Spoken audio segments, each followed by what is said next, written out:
August 29 വിശുദ്ധ Euphrasia.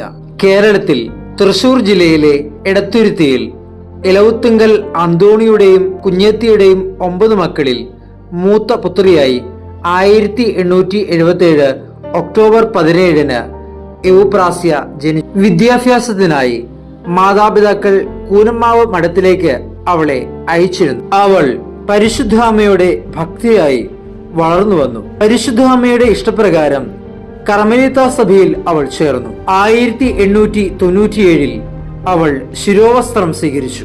അതോടൊപ്പം റോസ എന്ന പേര് മാറ്റി എവുപ്രാസ്യ എന്ന പേര് സ്വീകരിച്ചു. ഓരോ ചെറിയ സഹായവും ലഭിച്ചപ്പോഴും അവൾ ഈ വാക്കുകളിൽ നന്ദി പറയുമായിരുന്നു. മരിച്ചാലും മറക്കില്ലാട്ടോ. അവളെ പ്രാർത്ഥിക്കുന്ന അമ്മ എന്നാണ് എല്ലാവരും വിളിച്ചത്. 1952 ആഗസ്റ്റ് 29 അവൾ കർത്താവിൽ നിദ്ര